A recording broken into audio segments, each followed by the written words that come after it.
बिस्मिल्लाहिर्रहमानिर्रहीम। इय्याका नअबुदु व इय्याका नस्तईन।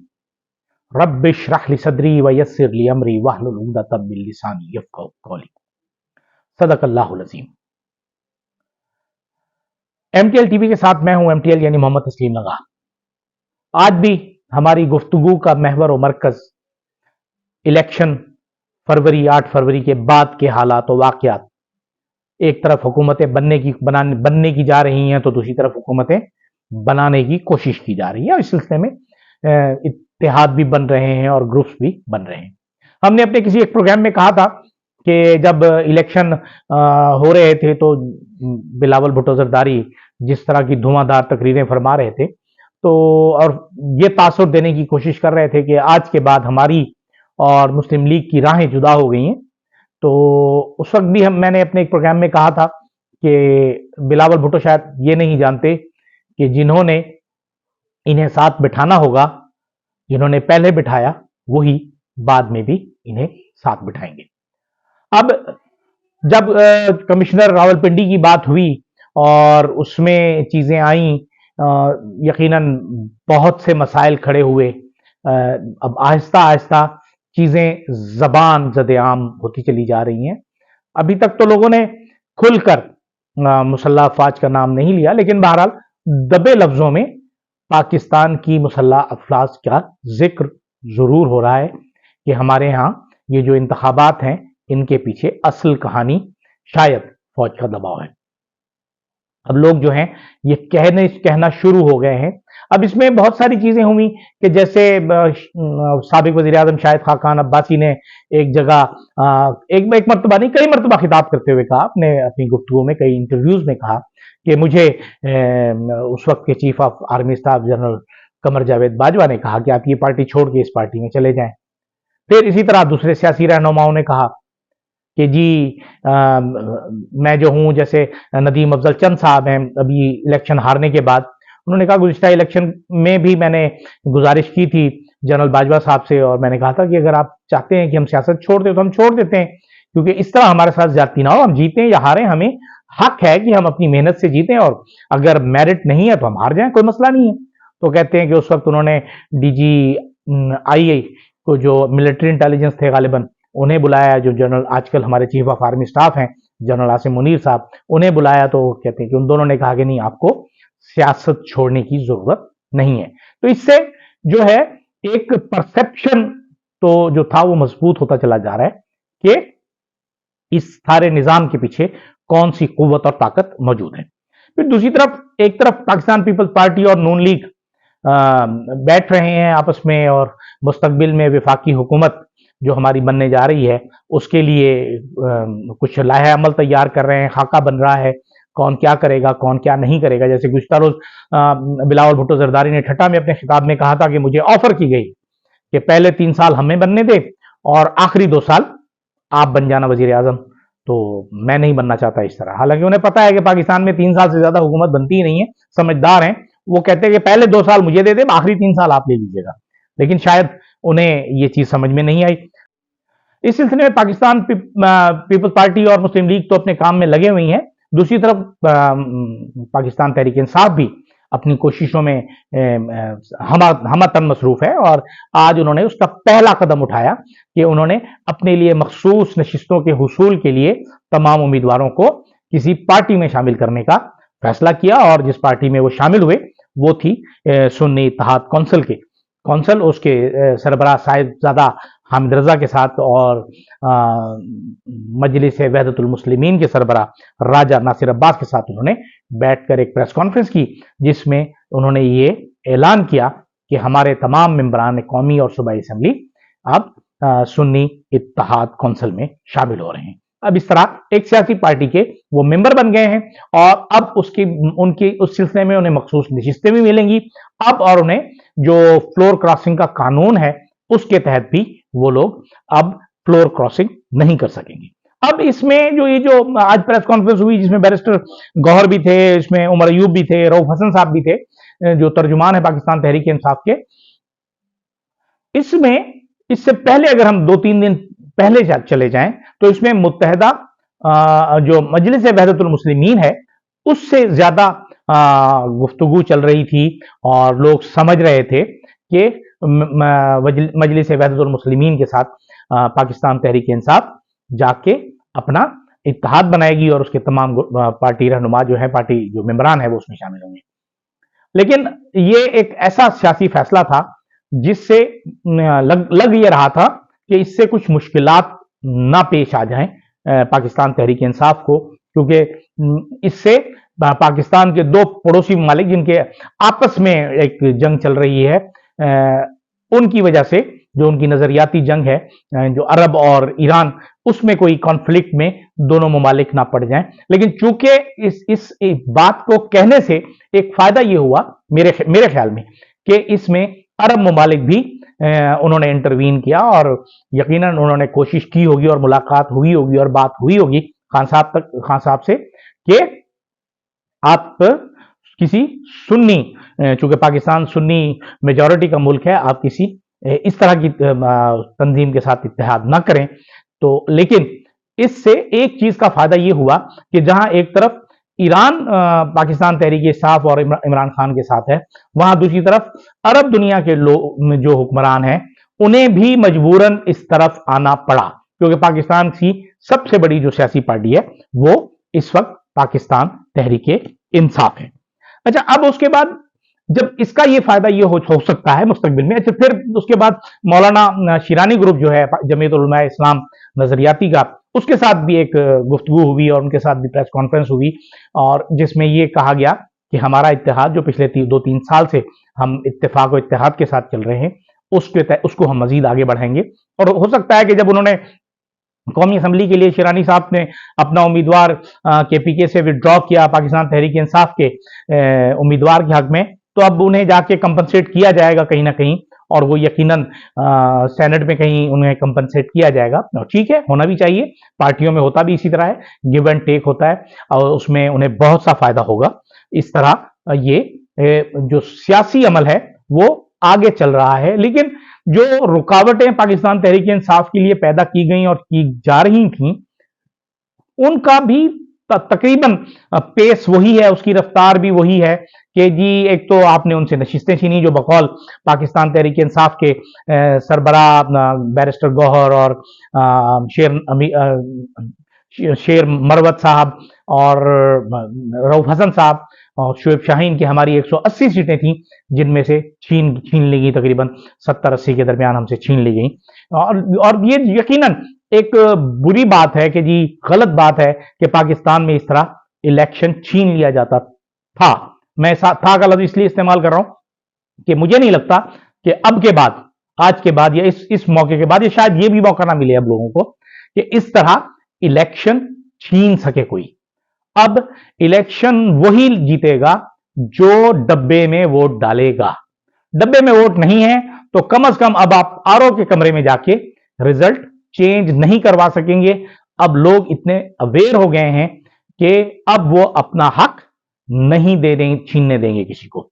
इस सिलसिले में जब आज इस्लामाबाद हाई कोर्ट में पिटीशन भी फाइल हुई थी, जिसमें NA 48, 47, 46 जो 3 है, 46, 47, 48, इसकी तीनों जो पाकिस्तान मुस्लिम लीग नून के कामयाब उम्मीदवार करार दिए गए थे, अंजुम अकील, डॉक्टर तारिक फजल चौधरी और राजा खुर्रम नवाज जो आजाद हैसियत में जीते थे और पाकिस्तान मुस्लिम लीग नून में शामिल हो गए थे, तो इन तमाम के नोटिफिकेशन आज इस्लामाबाद हाई कोर्ट ने मुअत्तल कर दिए, जो एक बहुत बड़ा काम है, बहुत बड़ा काम है।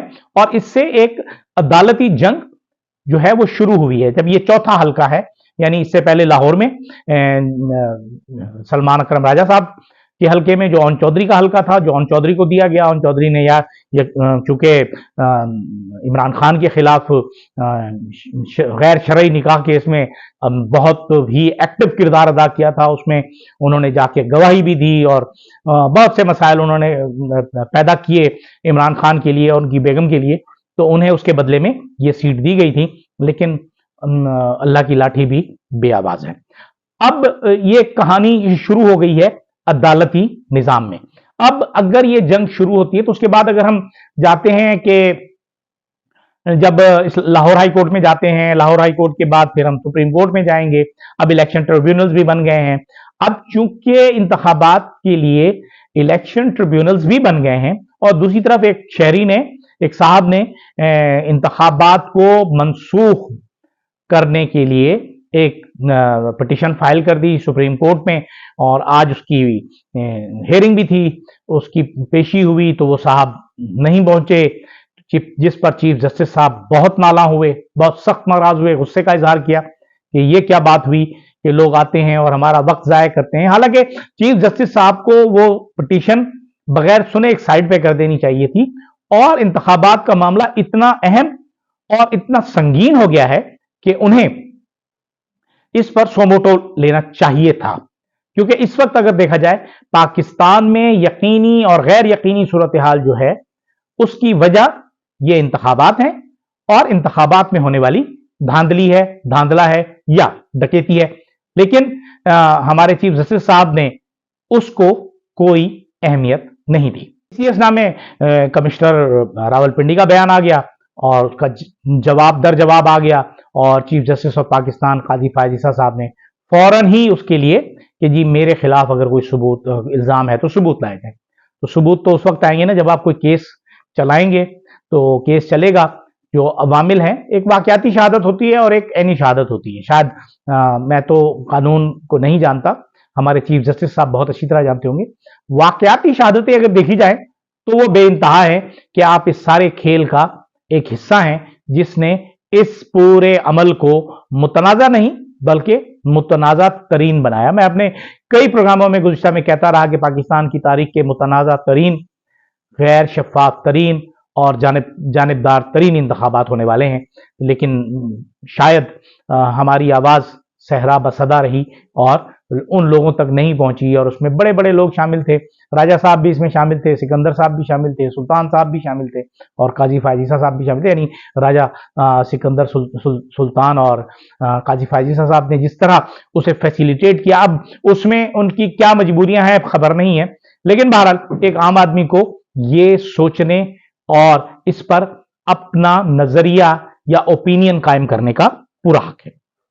दूसरी तरफ आज एक बहुत बड़ा केस, जिसे मैं समझता हूं पाकिस्तान की तारीख का बहुत बड़ा केस है, जिसे नहीं होना चाहिए, लेकिन बहरहाल ये पिछली इसकी 24वीं आज पेशी थी, सुनवाई थी, 24वीं मरतबा ये केस जो है अदालत के सामने इस्लामाबाद हाई कोर्ट में रखा गया, जिसमें इस्लामाबाद से बलोच तलबा की बाजियाबी या मिसिंग हो जाने का या गायब कर दिए जाने का एक सवाल था कि जी 12 तलबा जो हैं वो गायब हैं और 2 साल से उनका कोई पता नहीं चल रहा कि जी हमारे ही मुल्क में शहरी जो हैं वो गायब हो जाते हैं और 2-2 साल तक पता नहीं चलता कि क्या हो रहा है।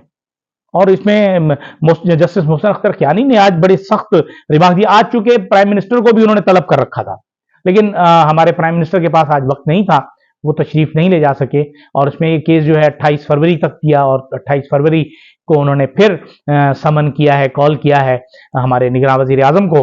उसके बाद उन्होंने निगरान वजीर दाखिला,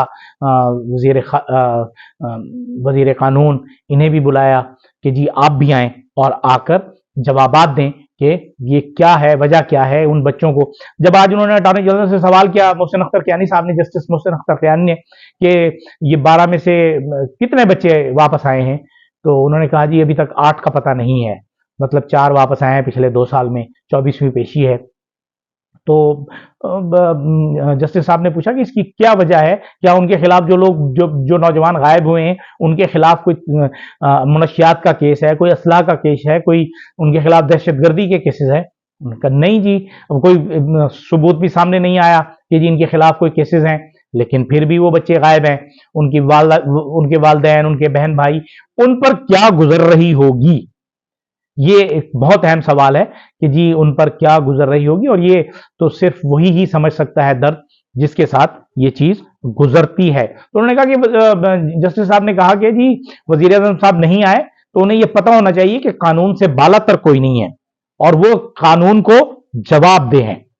उन्होंने कहा कि आपके खिलाफ केस, आप उनके खिलाफ केस बताएं। 24 तारीखें हो चुकी हैं और जो बच्चे बाजियाब नहीं हुए। तो बहरहाल इस्लामाबाद में कोई अगवा हुआ, FIR हुई, अब उन्होंने एक वाज़ेह हुक्म भी दे दिया कि अब अगर इस्लामाबाद में कोई अगवा हुआ या इस तरह हुआ तो अब अगवा की या उसकी जो FIR है वो IG के खिलाफ काटी जाएगी डायरेक्टली। तो इस मौके पर शेर अफजल मरवत एडवोकेट ने जो अदालत में मौजूद थे उन्होंने भी कहा कि जी मेरे घर भी CDC वालों ने वो किया, अपना छापा मारा रात के 2 बजे, मैं मुश्किल से वहां से निकला, मेरे घर से सामान भी ले गए। तो फिर जस्टिस साहब ने कहा अटॉर्नी जनरल साहब से कि आप ये बताइए कि ये इस्लामाबाद है, एक MNA हैं, उनके घर पर आपने छापा मारा है और वो एडवोकेट भी हैं, तो सीनियर वकील हैं, सुप्रीम कोर्ट के वकील हैं, क्या ये तरीका है? फिर उन्होंने कहा ये इस्लामाबाद है, ये कोई लकी मरवत नहीं है। फिर उन्होंने खुद ही सवाल किया कि जी आप ये बताइए कि अगर इस्लामाबाद में ये सब कुछ हो रहा है और एक MNA और एक सुप्रीम कोर्ट के वकील के साथ ऐसा हो रहा है, तो फिर बलूचिस्तान में आम आदमी के साथ क्या होता होगा? और यकीनन ये बहुत अहम बात है, हम उस पर सोचने के लिए तैयार ही नहीं है, हम समझते ही नहीं है कि हम जो कुछ कर रहे हैं उसका नुकसान क्या हो रहा है, आम लोगों पर उसका क्या असर पड़ रहा है और रियासत पाकिस्तान पर उसका क्या असर हो रहा है। रियासत पाकिस्तान पर जो मनफी असर पड़ रहा है उसका हम तसव्वुर भी नहीं कर सकते। हम तो अपनी ताकत के जोम में बैठे हुए हैं, जिसकी लाठी उसकी भैंस लेके, लेकिन लाठी टूट भी सकती है और लाठी जो है वो एक और लाठी भी है जो अल्लाह की लाठी है, बेआवाज है। अब हम अगर यही देख लें कि आज से 1 साल पहले तक, 1.5 साल पहले तक जो हमारे मुल्क में ताकतवर तरीन शख्सियत थे कमर जावेद बाजवा साहब, जो उस वक्त चीफ ऑफ आर्मी स्टाफ थे, जब तक वो चीफ ऑफ आर्मी स्टाफ रहे बड़े धड़ल्ले से रहे, लेकिन जिस दिन से वो वहां से गए हैं अब उनका कोई नाम लेवा नहीं है। तो क्या ये वक्त आपको नहीं बताता, आपको ये नहीं बता रहा वक्त कि इस मुल्क में सबसे अहम पाकिस्तान है? और कल जो हमने एक गुफ्तगू की थी कि जो इलेक्शन बिकने की बात हो रही है, 7 अरब में बलूचिस्तान के इलेक्शन बिके, कितने अरब में सिंध के बिके पता नहीं, अब कई अरब जो है वो पंजाब में दिए गए होंगे। ये पैसे किसने दिए, किसे दिए, क्यों दिए? अगर किसी ने 50 अरब रुपए खर्च किए हैं इलेक्शन खरीदने के लिए, तो वो 50 अरब से 500 अरब तो जरूर कमाएगा, और वो 500 अरब कहां से कमाएगा? हमारे ही वसाइल पर कब्जा करके, हमारे ही वसाइल को इस्तेमाल करके, हमारे ही वसाइल को लूट के, हमें ही बर्बाद करके बनाएगा ना। अगर रेकोटेक और हमने रेकोटेक बेच दिया, हमने कुछ और चीजें बेच दी बलूचिस्तान में, तो क्या होगा उससे? हम अपना सोना, हम अपनी जायदाद, हम अपने वसाइल हम दूसरों के हवाले कर देंगे इस तरह? क्या सिर्फ ये बड़े बड़े लोग हैं? जैसे जो हमारे चेयरमैन सेनेट है, उनके भाई ने जिस तरह एक घर पर कब्जा किया हुआ था, अनऑथोराइज, गैर कानूनी था वो, उसको खाली करवाने के लिए इस्लामाबाद हाईकोर्ट को ऑर्डर्स करने पड़े कि जी आप इंटाइटल ही नहीं है इस घर के। तो क्या होगा ऐसी सूरत हाल में? तो हर वो शख्स जिसके पास थोड़ी सी भी ताकत है वो अपनी मर्जी करेगा, और हम नहीं चाहते कि इस मुल्क में कानून के अलावा किसी और की अमलदारी हो। बालादस्ती सिर्फ कानून की होनी चाहिए, और हम सब इस कानून की अमलदारी के लिए बात करें, कानून की अमलदारी के लिए कोशिश करें। और मैं अपने साहिब इख्तियार, साहिब इख्तिदार, साहिब इख्तियार लोगों को, बासर लोगों को ये गुजारिश करता हूं कि इस वक्त दबे दबे अल्फाज में आपका नाम लोग ले रहे हैं, कल ज्यादा खुले अल्फाज में लेंगे। खुदा के वास्ते इस मुल्क को बचाइए, और इस मुल्क को बचाने के लिए अपना किरदार अदा कीजिए, क्योंकि आपकी जिम्मेदारी सबसे ज्यादा है, इसलिए कि आप सबसे ज्यादा ताकतवर हैं, और जो जितना ताकतवर होता है उसकी जिम्मेदारी उतनी ही ज्यादा होती है। अल्लाह हाफिज।